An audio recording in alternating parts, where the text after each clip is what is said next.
Narayan. Shri Gurubhyo Namaha. We start with name number 398. Mārga. We have heard this name before, and in that instance it has meant the path and the destination. In this instance, Mārga is the one who is sought after. Bhagwan Bhashyakar, in his interpretation, talks about Mārga is the route to immortality for the yogis who, after realizing him, are able to attain liberation. Hence, he is called Mārga. In support of this interpretation, Bhagwan Bhashyakar quotes the Taittiriya Upanishad 3.13, Nanya Panthaha, etc., meaning there is no other way to attain liberation. Hence, Mārga, yam viditva amritatvaya kalpante yogina mumukshava, etc., in the commentary that Bhagwan Bhashyakar offers up, as Sadguru Bhagwan often tells us, Rite Jnana na Muktihi, hence he is the path and the destination. So Sri Hari is also Gyan Swarup, the embodiment of knowledge. Hence he is the one who is sought after, or the Mārga. Name number 399, Neya. Bhagwan Bhashyakar interprets this name as he who symbolizes the Jeev who is led towards the Paramatma through the path of pure knowledge of the self. Hence, neya. The derivation, niyoga arhatvat neya, meaning niyoga is order, and the one who is fit to be entrusted with the responsibility to command is neya. In the Mahabharata, in the Udyog Parv 71.5, the verse says, O strong-armed scion of the royal dynasty of Bharat, I am ready to do whatever you want, and I shall carry out your commands. So, he is the one whose path is followed by the devotees, and he is the one who is led by his devotees. The meaning is also derived as one who is fit to be sought.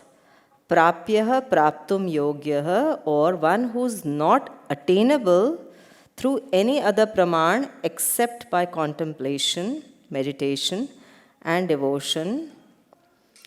So the one who is sought after is neya, and therefore is led by them.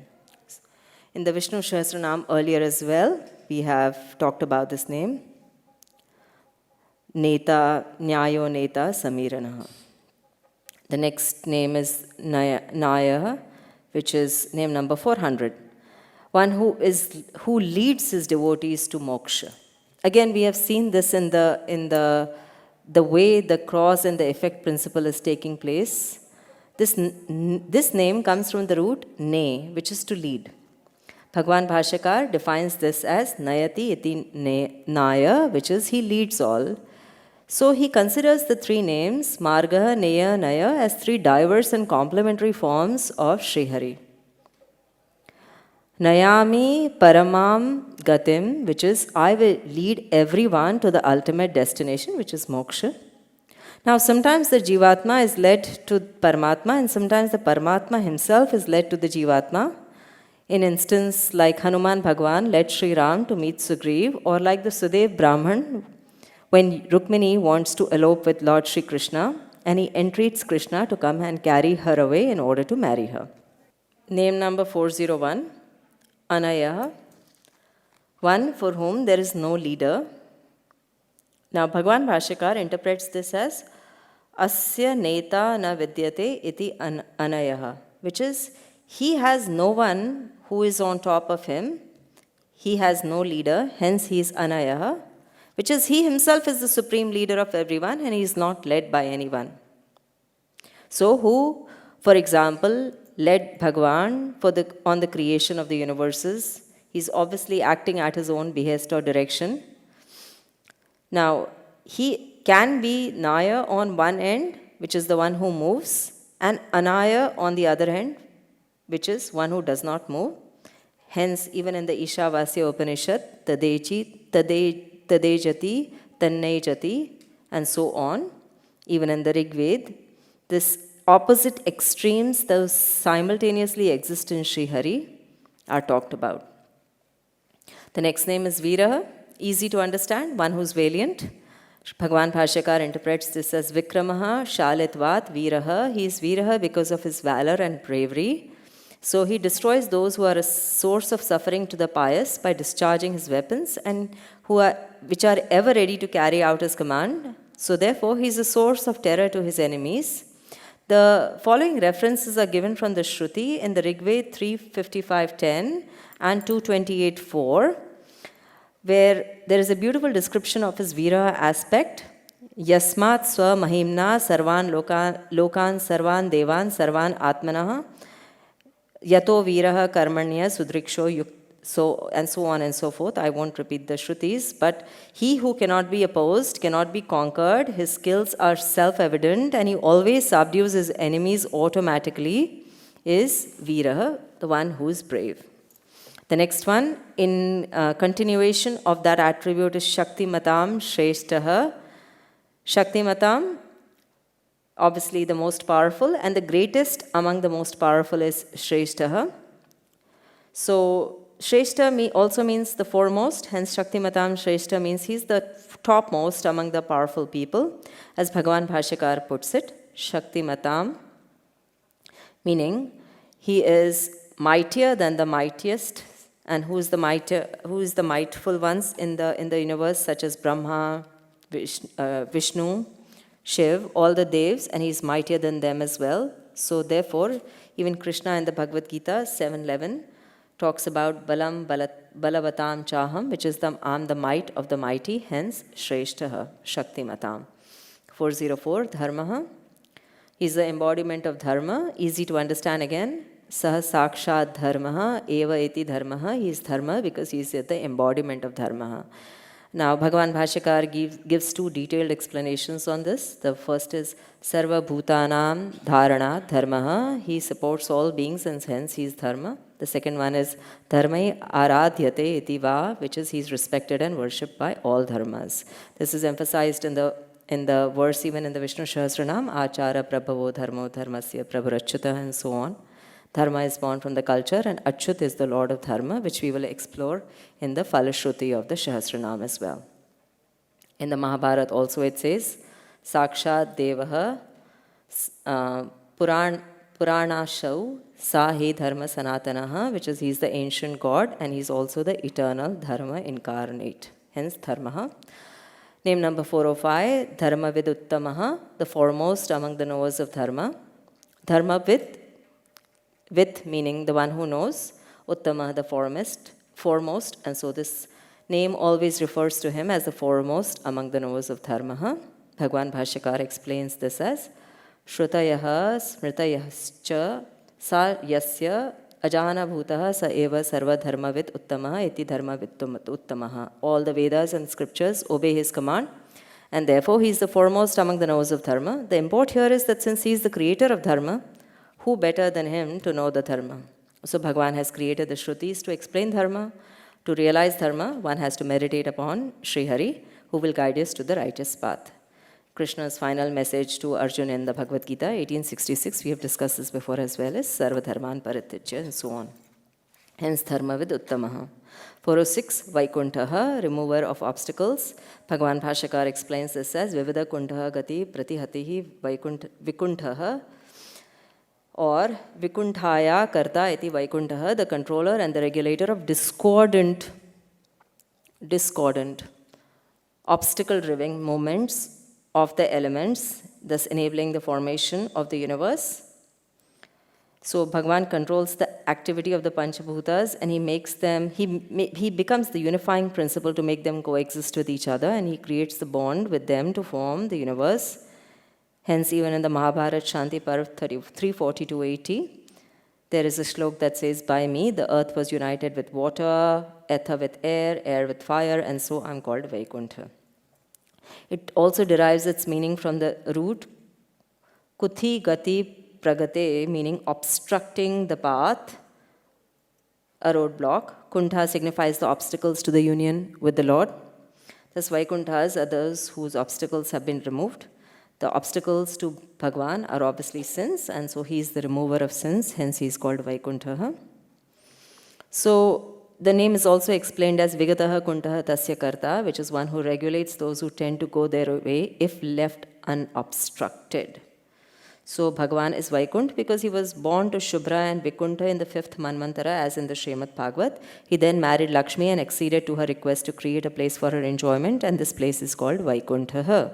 This view is supported by the Vishnu Purana as well. So, to summarize, the one for whom all obstacles and obstructions have been removed is Vaikuṇṭha, and the one who removes those obstacles is also Vaikuṇṭha. The next name, 407, puruṣa, meaning the purifier. We have covered this name earlier in name 14, two similar names in Pradhana Puruṣeshvara, name 20, and Purushottama, name 24. This name shows the deep significance and summary of different meanings that have been covered earlier, and Bhagavan Bhashyakar gives a different interpretation this time. Sarva papasya sadhanat, he burns away all the sins, puruṣa.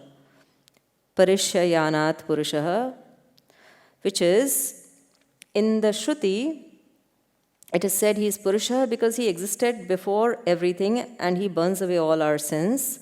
And the one who burns away sins, Oshaha, by nature, sayat purvaha asmat sarvasmat papmana Oshaha tasmat puruṣa. There are lots of other meanings, we won't get into it, but he who outshines, he who protects and nourishes, he who is the leader or who leads from the front, he is the original cause of the world, he who also takes the world to their end at the time of pralaya. All of this mean puruṣa based upon the different interpretations and references by the Sanskrit scholars. The next name is prāṇaḥ, vital air, life breath. We have also covered this name as name 67 and name 322 earlier. Bhagavan Bhashyakar gives two meanings for this name. Praniti kshetrajña rupena iti prāṇaḥ. He enlivens the body in form of awareness or consciousness of the external world. The first meaning refers to cognitive activities and the second refers to all physical activities of the living beings. Bhagavan as prāṇaḥ is the source for both. Vishnu Puran says, Cheshtam karoti shvasanah swarupi, which is he makes moments possible in the form of life-giving air. This is also referred to in the Chandogya Upanishad 1.3. He enlivens us, so he is prāṇaḥ, yadvai prāṇati sa prāṇaḥ.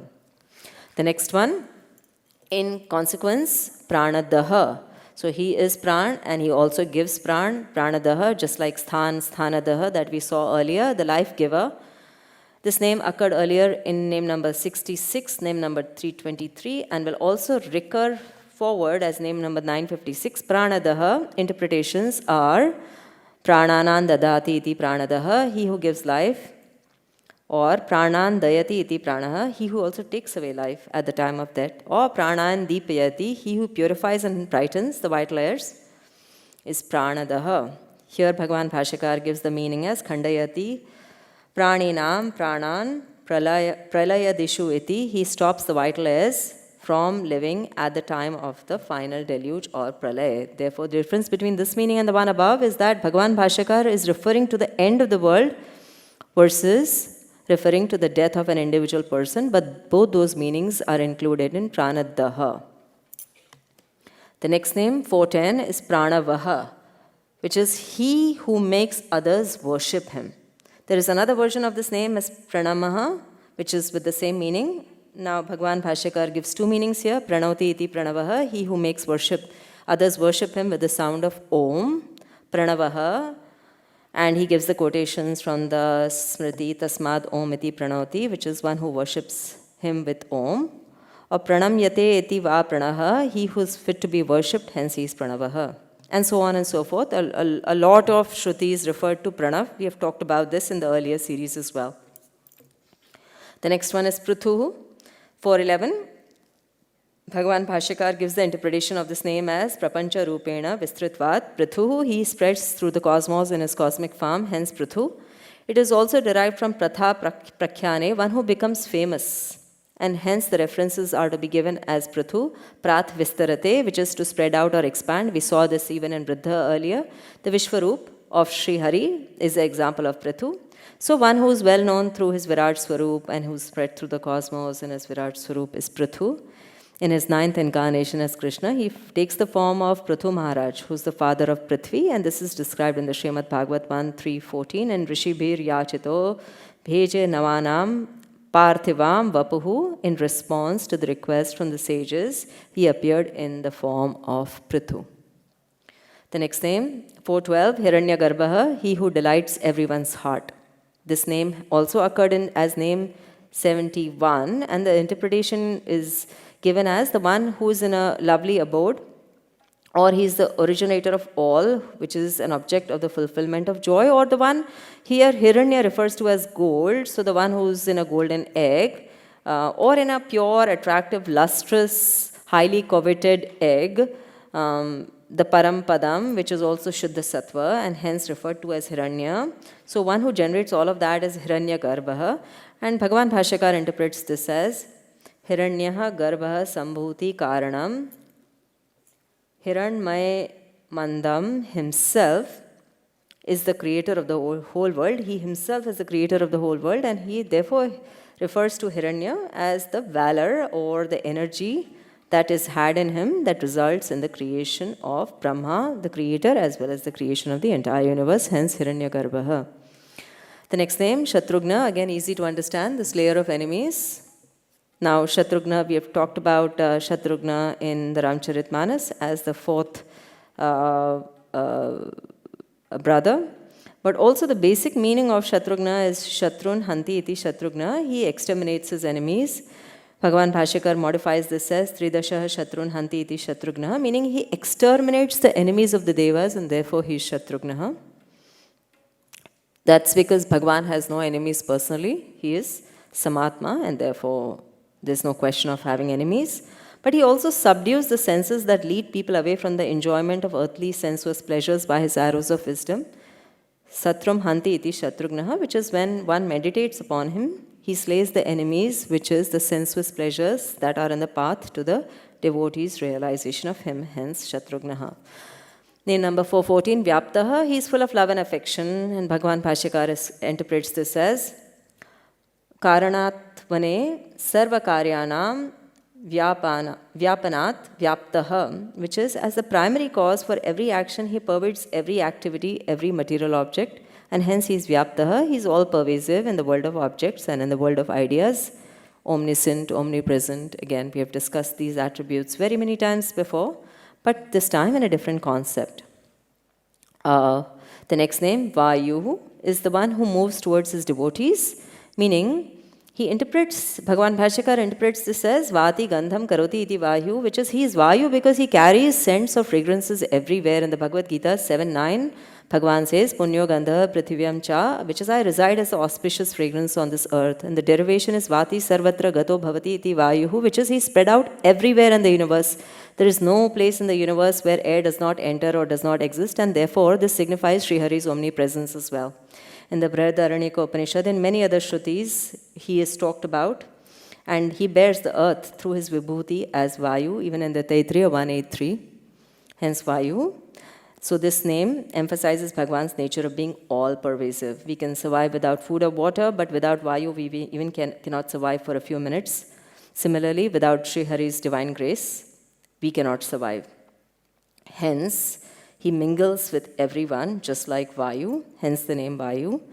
The last name, I think, for today is adhokṣaja, he who does not get diminished.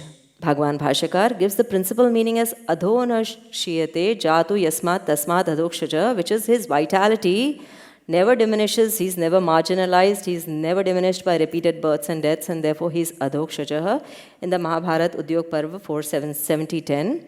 As the compound, adhokṣaja means one who does not get diminished, and taking akshaha, heaven, or ja as born, Ahuja mean one who's born in heaven, or if we split the word in three parts, Adaha, which is earth, Aksha, which is heaven, and Ja, which is born, we get a different interpretation. And Bhagavan Bhashyakar's second interpretation is Dyoha Aksham Prithvi cha Adhaya Tayo Asmat Ajayate Madhya Vairaja Rupena Ajaya Etiva Adhokṣaja, which is he who manifests himself as a Virat between the sky and the region below. Aksha and Adha, the earth in his cosmic form, referring of course to the Vaman or even the Trivikrama avatar, is adhokṣaja. His third interpretation is even more interesting. He says, he's realized and understood only when we control our senses and begin to look inward on meditating him. Adho bhute pratika pravahite akshagane jayate iti va adhokṣaja. Which is, only when we meditate upon him does he make himself known. So, this is adding yet another dimension to the name adhokṣaja. So, therefore, one who cannot be recognized by the indriyas such as eyes, etc., even though he is everywhere and everything, even though he is omnipresent, is adhokṣaja. In the Bhagavatam 4.17.6.7, there is a reference to adhokṣaja. Bhaktaya me anuraktaya tava cha adhokṣaja cha vaktum arhasi, and so on. I am always your devotee as well as the devotee of the Lord, who is known as adhokṣaja. Therefore, please narrate all the stories of King Pṛthu, who is in the form of son of King Vain, milking the cow-shaped earth. So this is adhokṣaja. There are very many other references to adhokṣaja even in the Srimad Bhagavatam and other Purans, but we won't go through that in the interest of time. That is all for today. Jai Shri Krishna, Shri Gurubhyo Namaha, Narayan.